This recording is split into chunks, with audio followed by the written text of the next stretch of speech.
So this question of what makes a stepmom wicked, in my interpretation, has a lot of nuance to it. Because no stepmom, I don't care who she is, no stepmom wakes up one day and says, today I am going to be absolutely so horrible and rotten and abusive and horrendous that they write folklore about my misery that gets passed on for generations to come. Where would you take your life if you knew you could not fail? I get it. As a stepmom, mom, and entrepreneur, sometimes it can feel like what everyone else expects of you versus what you dream about for yourself are on opposite ends of the spectrum. As a woman, you're taught from a very young age what society thinks you're worth based on how you look, how you behave, and how much money you're allowed to bring in. But I'm here to show you that you can be the woman who has it all, and not just on the outside. I'm Brittany Lynch, and you are the queen of your castle. Hello. Welcome to another episode of the Queen of Your Castle podcast. I am your host, Brittany Lynch. I want to start the podcast off today with a story. With a little story that's been on my mind since it happened. I think you'll understand why when you heard it, or when you hear it. So, I would say it was probably like, I don't know, a couple months ago, call it a couple months ago. Rory, who, if you don't know, Rory is my son. He's 4. Rory and I were driving to school. He goes to preschool in the city. So I drive him in the mornings to go to school. Anyway, he is the type of kid who never stops. He never, ever, ever, ever, ever, ever stops. He wakes up at 5 o'clock in the morning, and then he operates on full speed and mock chicken until bedtime. And even in the car when we drive, even though he is restrained and strapped into a car seat, he still is just like the ultimate chatterbox. Like every millisecond, mom, questions, stories, questions, mom, questions. You know, it wouldn't be so bad if it was just stories, but it's usually questions. So needless to say, my son requires a lot of energy. He requires a lot of attention. And I love him so much. And also, he requires a lot of resources. So in order to save my sanity, because we have learned better than to use tablets or movies to try to keep him occupied, just because of the type of kid that he is and how active he and his brain happen to be, movies and screens just end up overstimulating him. So the half an hour or whatever break that we get while he's glued to the screen ends up backfiring afterward. So we can't do screens to distract him. Otherwise we'd pay for it. So we've discovered that on Spotify, there are quite a few shows that are dedicated to just kids' stories. And that if we play those stories in the car, he'll usually pay attention to those stories and listen to those stories. So he's got some type of entertainment going on without it overstimulating him through the use of a screen. And big special bonus, I get some reprieve from the barrage of mom.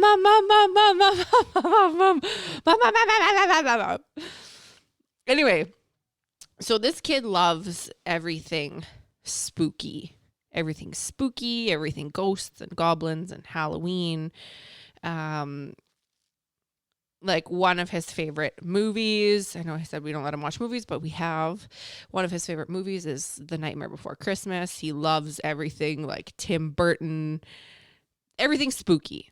So really very often when he's asking for a show to listen to, he'll request a spooky story. He says like that, Mama, I want to listen to a spooky story. So one of the stories that met his criteria of wanting to be a spooky story that he could listen to. One of these stories that I put on for him back when this story happened. One of these stories that I put on for him is called Baba Yaga.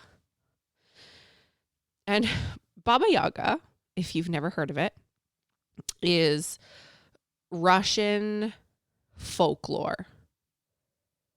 So essentially, this story is a story about a little girl whose mother has died and her father remarries a wicked old wretched thing. Yeah? Sound familiar? So the story, Baba Yaga, goes on to talk about all of the ways that the stepmother mistreats the stepdaughter, all of the strict rules like changing what the girl is allowed to eat, all the chores that she makes the girl do, the way that the stepmom gets in the relationship between the girl and her dad, yada, yada, yada. You know the story. You've heard it a billion times told in different variations. So eventually the stepmom in Baba Yaga, the stepmom becomes so jealous of the little girl and she becomes so sick of having her around that she sends the little girl to visit a witch in the woods. And the witch, of course, is called Baba Yaga. So then there's some commotion that happens there with the little girl in the woods with Baba Yaga the witch. Da, da, da, da. The girl escapes from the witch in the woods. She gets back to her house. She tells her dad what happened, how her stepmom sent her to get eaten by Baba Yaga and her iron teeth. And her dad banishes the stepmom so the little girl and her dad can get back to things the way that they were before. And her dad vows never to let a stranger come between them ever again. And they both live happily ever after. Okay. So that's Baba Yaga. Now, Rory, in his quest for hearing spooky stories about witches, Rory has now heard this story of Baba Yaga and the evil stepmother. And so we're on the way to school one day and he says, Mom, right here, him and his gajillion questions on the way to school. Mom, can you show me a picture of a stepmother? So, of course, I'm like instantly triggered by this wicked stepmom narrative that's been implanted in my son's brain, right? It's like my mission to dismantle this narrative. And here's my 4-year-old son in the back seat asking for me to like Google a picture of a stepmother so he can see what it looks like. Like in his mind, it's probably like a ghost, goblin, witchy thing. Like, ooh, a stepmother. That's a really naughty thing, right? That's exactly what he said, actually. I said, why do you want to see a picture of a stepmother? And he says, because stepmothers are so naughty and I want to see what they look like. So like the irony is not lost on me, right? Like I've got this 4-year-old boy in the back seat. His mother is recognized as one of the leading voices and thought leaders in stepfamily relationships, specifically with stepmothers. And he's already been indoctrinated, programmed with this narrative that stepmothers are evil. So anyway, eventually I ended up telling him that I was his brother's stepmother and he was not happy. He there's more to the story, but I'll end it there. Let's just say he wasn't happy to find out that I am a stepmother. But you know, I always like to try to search for the lesson in things, right? Part of my own journey is this like never ending quest for getting to know myself better and getting closer to the truth and closer to the authentic version of me and away from the truths that society has instilled in me. So instead of just, getting butthurt about the narrative and being pissy and brushing it off and being like, oh, whatever, this is just a stupid old story, da la la. I challenged myself. I invited myself to lean into this story, to lean into the narrative. And I got to thinking, why is this narrative so pervasive? Why have there been dozens of stories in dozens of cultures written about stepmothers? Why is this stigma that stepmoms live under so shameful? Why is it that a whole subculture of stepmoms have decided to differentiate themselves from the air quote wicked type of stepmom by calling themselves bonus moms, right? We're not stepmoms, we're bonus moms. We're different. We're not the mean kind. We're bonus moms. So if we as stepmoms are going to change this narrative around stepmoms being evil, then it begs the question, what exactly is it that makes a stepmom wicked?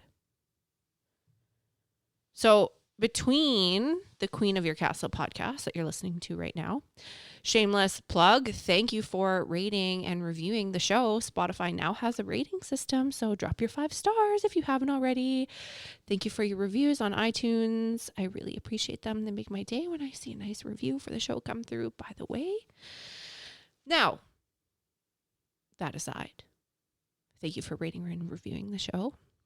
But between the Queen of Your Castle podcast and Step Queen, which is considered to be among the best in the world at helping stepmoms navigate stepfamilyhood, we have been fortunate enough to be able to serve and reach tens of thousands of stepmoms and their stepfamily members.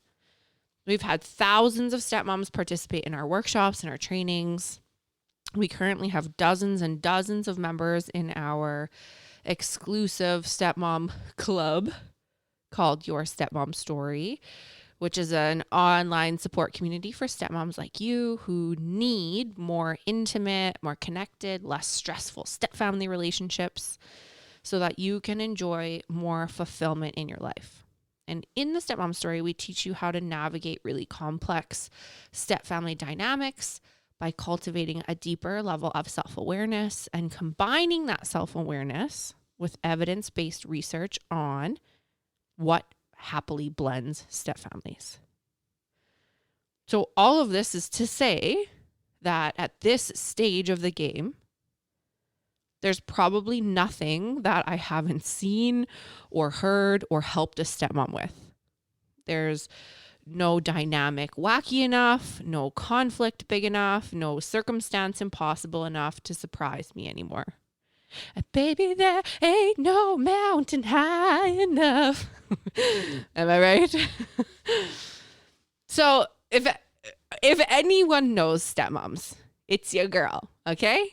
And as much as it pains me to say this, because it's my life's work to undo it, but as much as it pains me to say this, sometimes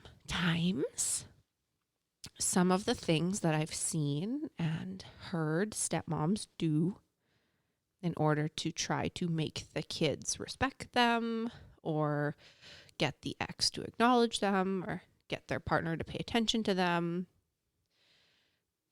sometimes, in some instances, I can really see where that wicked narrative has come from. Now, obviously, I'm not talking about you. Obviously. But make no mistake, like this narrative didn't just come out of thin air. There have definitely, in my own observations, being stepmoms who I'm like, okay, yeah, that's that's grounds for a fairy tale being written about you, miss. So, and again, obviously I'm not talking about you. And also, like, do I think that there's always more than meets the eye? Like, of course I do. Do I believe that people are always doing their best? 100% of the time, I do believe that. Do I believe that the desperation to feel loved and accepted and welcome and wanted in your own home can lead people to acting completely out of character? Hashtag been there, done that. Hashtag poster girl. But something I've noticed in basically all of these stepmoms who society would maybe want to write a fairy tale about, all these stepmoms who society probably would consider to be wicked, is a couple of common themes. During my think time, I really distilled it down to a couple of themes that is like, what classifies a stepmom as wicked? What makes a stepmom wicked? So we're going to chat about one this week, a big one in my opinion, and we're going to chat about another one next week because they're really big conversations to have, and they can be also really sensitive. And I want to make sure that I'm giving the attention to them that they deserve. So I've decided to split this episode up into two. So make sure you're back next week for part 2. But I really, truly, deeply believe that none of us being stepmoms, none of us set out to be the wicked stepmom when we fell in love. So if your love story is anything like mine, then you're probably going to agree that this head over heels, once in a lifetime kind of love is the only kind of love that people like us would be willing to go through what we go through in order to keep. Like, don't get me wrong, I've dated some absolute losers in my day. Wah, wah. And I can tell you that there's a snowball's chance in hell that I would be willing to go through, subject myself to a life that has felt like absolute hell and torture at times in order to stay with them. Like, smell you later, right? But this kind of love that you and I have, the kind of love that's crazy enough to have made us into stepmoms, the kind of love that maybe none of our friends or families understand, and that's why they give really shite advice like, oh, just pack up and leave instead of going through this for the rest of your life.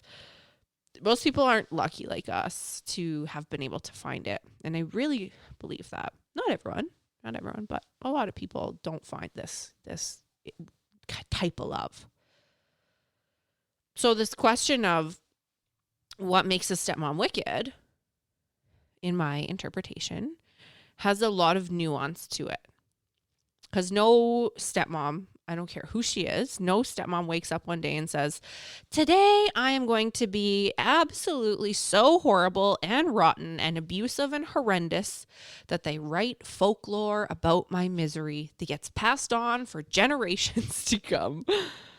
Nobody wakes up and says that. Nobody. But something I've noticed when it comes to the type of stepmom that maybe the stepkids think they're wicked, or maybe their stepkid's other parent thinks they're wicked. Maybe the in-laws sit around with the ex and talk about her and how wicked she is. There's a couple of things. There's a couple of things that I've realized that these stepmoms have in common, these wicked stepmoms. So the wicked stepmom,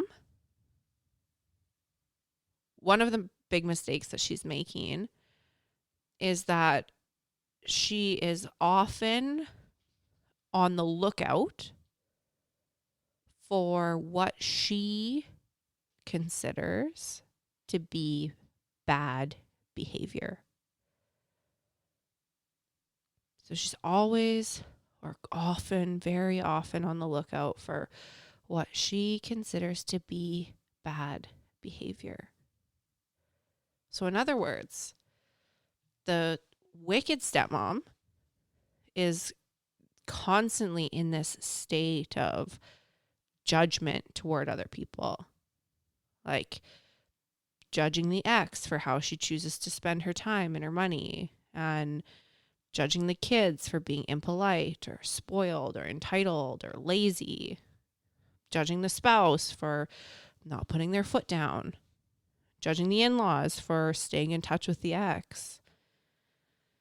And usually this judgment of bad behavior, quote, bad behavior, isn't just reserved for people in the step family, right? Like people who judge everyone. So, and I judge, I'm not exempt from this. I judge all the time. But usually, in really intense situations, this is going to spill over to judging the guy who's panhandling on the street corner, and to the politicians who are being shady with their agendas, and judging the people who have the opposite vaccine stance to them, right? The wicked stepmom says, consciously or subconsciously, says these people are bad. Their actions are bad. Their actions are unacceptable. And I won't accept their bad behavior. I'm going to do something about it. I'm going to fix it, right? They're wrong and bad. Therefore, it's my duty to make it right. And I'm going to judge them because they're wrong. But the consequence of this, the really unfortunate part about stepmoms who have developed this rigid outlook on what's right and what's wrong, what's good, what's bad, is that more often than not, these stepmoms are the ones who end up suffering the most. And why is that? Well, I think, and this is just, again, my opinion, but I think because, quite frankly, who wants to be around someone who's always pointing out what's wrong with the world and what's wrong with everybody in it? Who feels good having a parent who's constantly criticizing every move they make and picking apart every single mistake, and always on high alert, making sure that they're acting perfectly? Who can feel connected romantically to their partner when all their spouse wants to talk about is how bad and wrong and no good and rotten the kid's other parent is? So the really unfortunate part is that even though this like good, bad, right, wrong rigidity is probably really well intended, I really believe that. I believe that this judgmental mentality is really well intended. I believe that it's probably meant to make the world a better place, right? By pointing out the things that are bad, that are hurtful, that are, hurtful. So by pointing this out, the intention is probably to hopefully somehow get rid of this stuff that hurts other people. But the simple reality is that when it comes to step families, fragile relationship dynamics are literally inherent to the step family system itself. If you are taking notes, if you're not driving, I want you to write this down, because this is $1 million advice here. Fragile relationship dynamics are inherent to the step family system itself. So when the focus is placed on not only what's wrong with the dynamic, but it gets so bad that the focus gets placed on what's wrong with the people in the dynamic, it's a ticking time bomb, unfortunately. And I have a lot of compassion for this. I get it. I feel it in my bones. I feel it in my soul. I feel it in my heart. Because we as stepmoms, we come in and we have a different perspective on what's going on. We see parenting styles that research has proven to be maybe not super productive. We see questionable decisions that the bio parents are making that we're worried are going to be harmful in the long run. We see these gazillion ways that the kids have been affected by this and that and the other thing. And obviously, since you're a good person, right? If you weren't a good person, you wouldn't be listening to this. Obviously, since you're a good person who only wants the best for yourself and the people that you share your life with, of course, you want to see changes made that would, in your opinion, make life so much better for so many more people. Now, something I've noticed, though, about stepmoms who are actually happy is this. In my dealings with thousands of stepmoms from all over the world over the last handful of years, I have noticed that every single stepmom who's actually authentically happy, who actually genuinely has really beautiful, connected, intimate relationships with the people in her stepfamily, has one thing above everything else. And that's a really strongly developed sense of self-awareness. And I've noticed that the more self-awareness that somebody has, the more connected their relationships will be. And as a result, the more fulfillment they end up having in their lives. Why is that? Why is it that the more self-awareness somebody has, the happier, more fulfilled, more connected type of life that they end up having? Well, if you consider the fact that most people who have a highly developed sense of self-awareness, most of those people, if not all of those people, have spent considerable, substantial resources getting to know themselves on a much deeper level than the general population has. And considering the time and energy and money that has been invested into developing self-awareness, into getting to know themselves, if you consider that, then it makes a lot of sense that by default, as a result of all the work that they've done to understand themselves, that they also understand other human beings on a much deeper level. Now, why does that matter? Well, a happy stepmom who has a deeper level of self-awareness would know that there's actually no such thing as bad or good, or right or wrong. She would know that the drivers behind human behavior are, in fact, never black and white. There's always a gray area. And for the skeptics, I can hear you skeptics now. For the skeptics out there who are like, yeah, but what about serial killers, right? Like pure black and white there. They're straight bad and what they do is straight wrong. So to that, I would say, like, sure, you're absolutely 100% entitled to your interpretation and your morals are yours and you're welcome to have those and hold on to them. Obviously, I'm not championing the murder of other human beings for any reason at all. Like, I'm not condoning murder, disclaimer.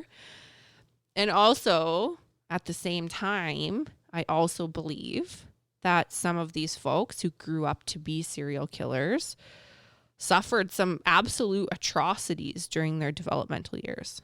Right? I have watched enough serial killer documentaries on Netflix to know that most of them had horrendous upbringings, atrocities and abuse that literally physically changed and rewired their brains.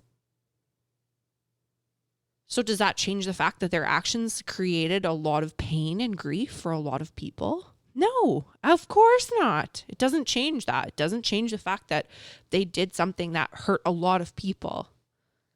But it also at the same time lends a perspective that the drivers behind their behavior wasn't as simple as they did it because they're evil, or they did it because they're bad, or they did it because they're wrong, right? That's the gray area in there. Sure, Obviously, we shouldn't kill people. However, if they could have made a different choice, they would have. Yeah. Now, I'll give as a less extreme example within the context of step families. Something that comes to mind as a behavior that a lot of stepmoms struggle with. I'm sure parents in general struggle with this. Rory's 4, so I'm starting to get into it. But something I see often is that lying, especially with stepkids, lying is often seen as a bad behavior, quote, right? Bad behavior. I can't tell you, I could literally could not begin to tell you how many stepmoms I've seen or known who have really, really struggled with their stepkids being dishonest in some capacity. So, like I said, I have at this point have seen everything and heard literally probably everything. So I want to give some responses of like the typical wicked stepmom, or what would be perceived as the wicked stepmom. One of those responses of the typical like wicked, quote, wicked stepmom would be to judge that lying behavior as bad behavior, as wrong behavior, and react to the badness, to the wrongness by thinking it needed to be punished because it needs to be changed.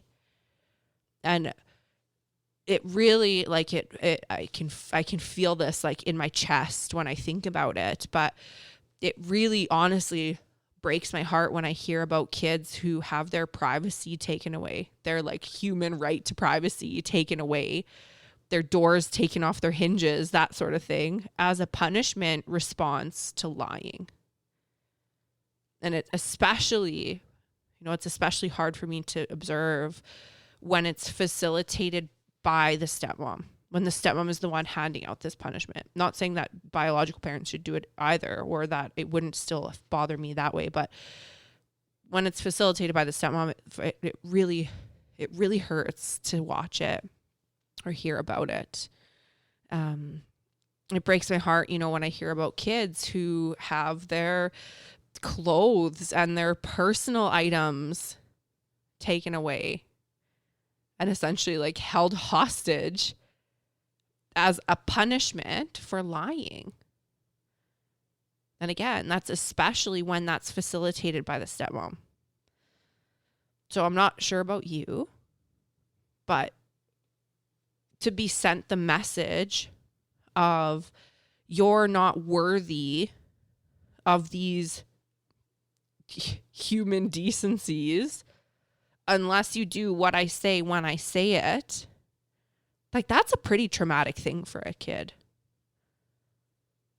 The happy stepmom, on the other hand, rather than seeing lying as a bad behavior, rather than seeing lying as something that's wrong and something that needs to be fixed, something that needs to be changed, something that needs to be punished out of them, the happy stepmom, on the other hand, would see this behavior, this lying behavior, in a completely and totally and entirely different way.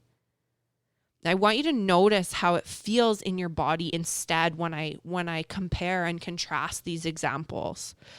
Like, how does the happy stepmom react to a lie? How does the self-aware stepmom react to a lie in comparison to this, like, quote unquote, wicked stepmom, right? So how does this feel to listen to it instead, right? So the happy stepmom, the self-aware stepmom, would know that human behavior is always driven by one thing and one thing only. Your brain has one job, that is keep you alive. Human behavior is always driven by survival.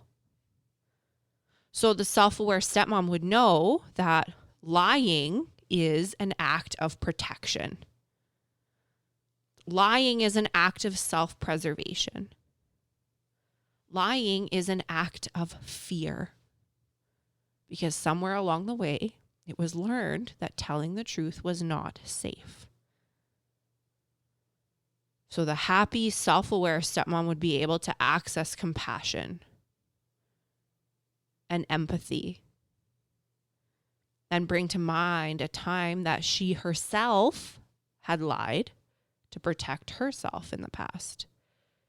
Because I don't care if you're Mother Dang Teresa, every person on this planet has told a lie to protect themselves. And the happy, self-aware stepmom would seek to understand, seek to hold the other person's experience as real and valid, seek to use a moment like that, seek to use a lie to create connection and intimacy rather than destroy connection and intimacy with shame and punishment tactics that inevitably are brought about by judging things as bad and wrong. It should really come as no surprise that studies have shown that the more self-awareness somebody has, the more developed their relationship skills are. Okay? If you're taking notes, again, write this down. The more self-awareness somebody has, the more developed their relationship skills are. Self-awareness leads to skill development like conflict resolution, healthy communication patterns, boundary setting. And ironically, I found a research study that was conducted by organizational psychologist Dr. Tasha Eurich. And she found that even though most people believe that they are self-aware, in this specific study, only 10 to 15% of the people studied were actually deemed to be self-aware. So everyone thought, oh yeah, I'm self-aware. I've got great self-awareness. And then based on the way that self-awareness is measured and the definition of self-awareness and what that means and what that actually looks like, only 10 to 15% of those people actually were self-aware, right? That just goes to show how not self-aware people are. Oh yeah, I'm totally self-aware, right? 90% are wrong. 90% are not. And the reasons for that, I'm sure, are complex and layered, and I'm not judging it. All human behavior is super complex and super layered. And like I said, it all comes from one thing, right? It's survival. So if you're listening to this right now and wondering if you are one of those 10 to 15% of people who is actually self-aware, I have a little litmus test for you. Simple, a simple little litmus test. Are you self-aware? Or are you in that 10 to 15% who's self-aware? Or are you in the 85 to 90% who thinks you're self-aware, but you don't meet the criteria? So here's the litmus test. Answer honestly. Are you a happy stepmom?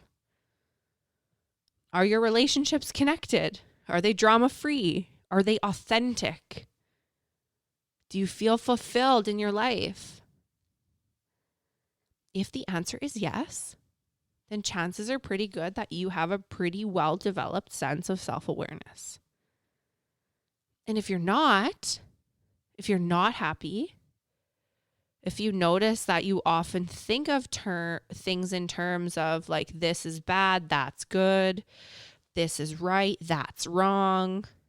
If you notice that your moods are really dependent on the way that the kids act or the way that the ex acts, like if other people act right, then you feel fine. But if they act wrong, then you feel like garbage. Then chances are pretty good that your self-awareness could use some attention directed toward it. Then if that's you, like if you're nodding your head and noticing like, yeah, a lot of what I think my problems are boil down to the actions of other people. And yeah, a lot of what I think my problems are boil down to what I perceive to be right and wrong, bad and good. Then the good news is that self-awareness is a skill.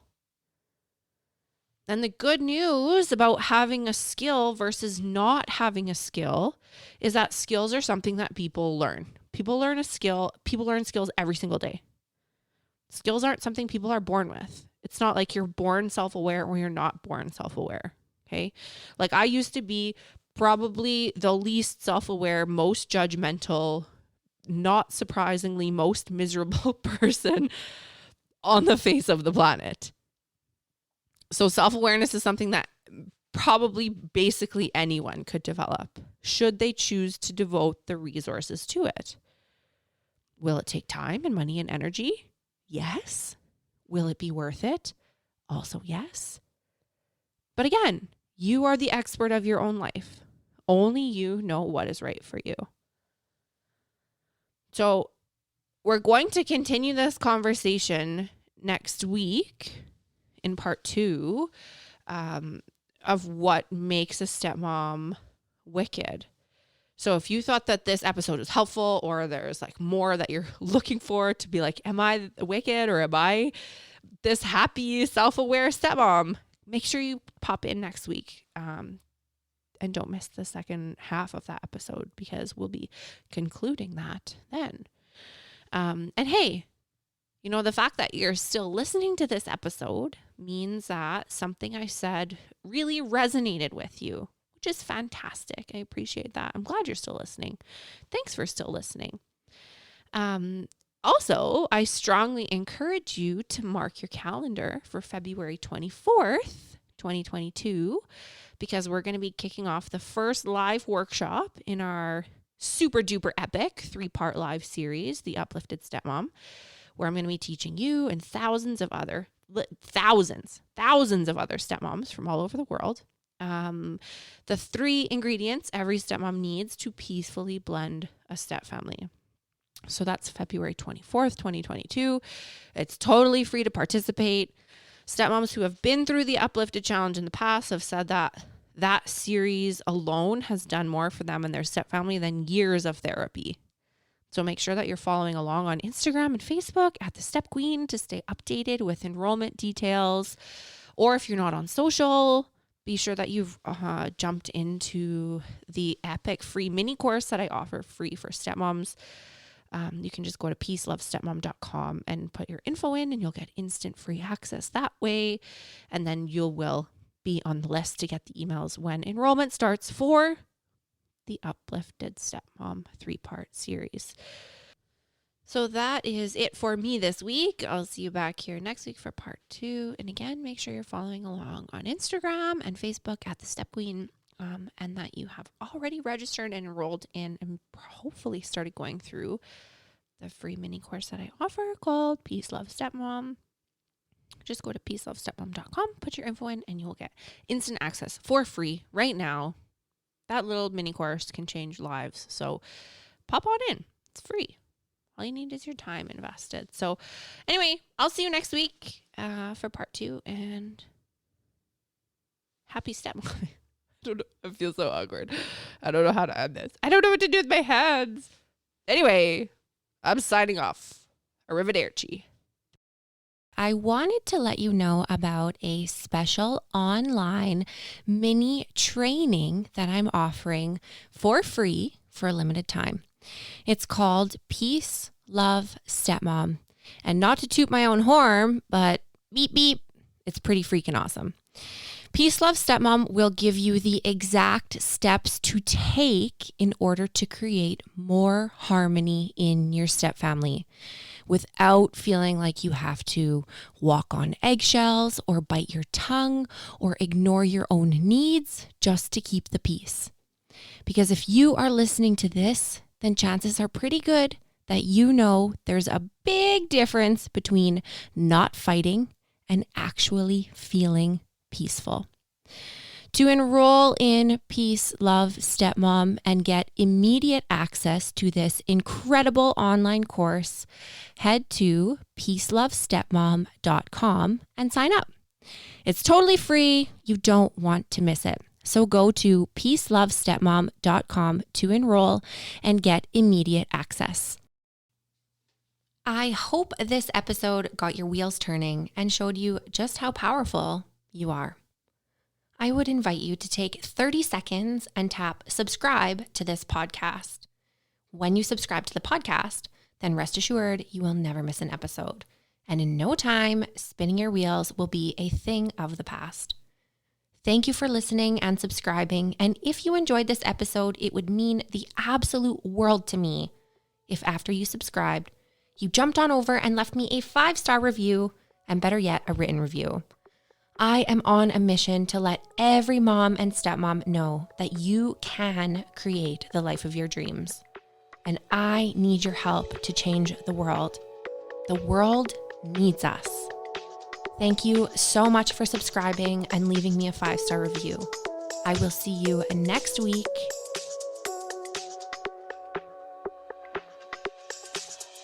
For more behind the scenes action and to get really up close and personal with me and our beautiful step family, jump on over to Instagram and follow me at The Step Queen. Don't be shy, send me a DM, tag me in your posts, tag me in your stories, let me know what you're up to and what about the podcast has been blowing your mind. I cannot wait to get to know you better, and Instagram is my jam.